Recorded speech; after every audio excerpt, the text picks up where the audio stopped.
Welcome to Conversations Live. For more than a decade, we've brought you the best in books, entertainment, celebrity interviews, and current events. When the movers and shakers of the world have something to say to you, they say it to us first. Here's your host, Cyrus Webb. Welcome back, everyone, to Conversations Live. I'm your host, Cyrus Webb. Glad you all could join us once again, both for our radio audience at WYAD 94.1 FM and WYADonline.com. We're glad that you all could be with us. Also, tuning in to our friends at iHeartRadio and Amazon Music Podcast. We're glad you all could be with us as well. This is part of our News You Can Use segment here. We're going to be talking about a campaign called Team Seas. Ocean Conservancy is celebrating the first anniversary of Team Seas.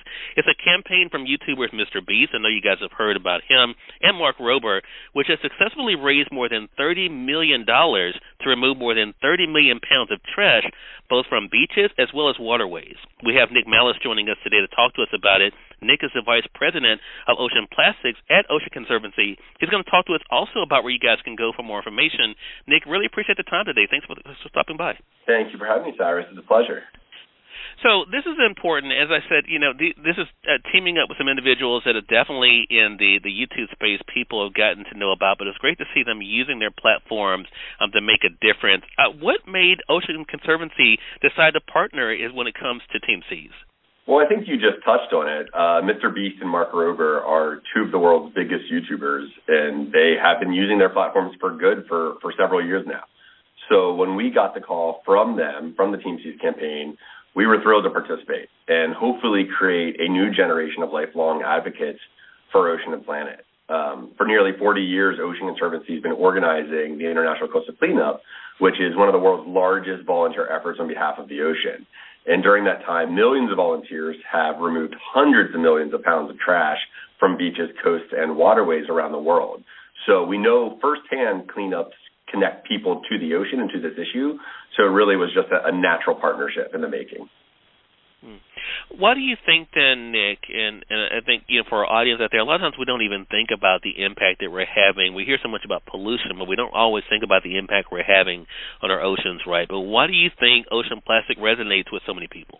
I think plastic pollution resonates because it's visible, and we've all seen it in some form, whether you live on the coast or you live hundreds or thousands of miles from the coast. Plastics are littered on the highway. It's on our neighborhood sidewalks. We see it polluted in the parking lot. We see it at the beach or at the park. So it's truly everywhere, unfortunately. So when we hear these stories about animals in the ocean eating plastics and being hurt by this pollution, we're immediately connected to it and understand it. And in many ways, it's a great uniter. We can all agree as a global society that plastic simply doesn't belong in the ocean. Yeah. So true. So when it comes to Team Seas and what you all are doing, especially, of course, in being able to raise awareness, you all have set a goal for yourself as you're approaching the one-year anniversary. What's the progress on that goal, Nick, and what are you going to do to be able to meet that goal? Well, thank you for asking. We are thrilled to announce that after 1 year, Ocean Conservancy and our partners around the world have already collected 11 million pounds of trash against that 30 million pound goal. And in year 2, we'll be working with professional cleanup crews to clean up some of the most iconic, vulnerable beaches on this planet. And we'll also be targeting the most dangerous type of ocean plastic pollution, discarded fishing gear, often called ghost gear. So large fishing nets, ropes, things that pose a very real impact in the ocean. And everyone can help join a cleanup and help us get to that 30 million pound goal by visiting signuptocleanup.org. Or if there's not a cleanup near you on that map, you can download our app CleanSwell and make a difference in your community anytime, anywhere by picking up and recording the trash you collect. Well, such a great thing, and it's great that our audience can be a part of that. Again, signuptocleanup.org. We'll make sure that we link that for our radio audience on Facebook as well as our online audience.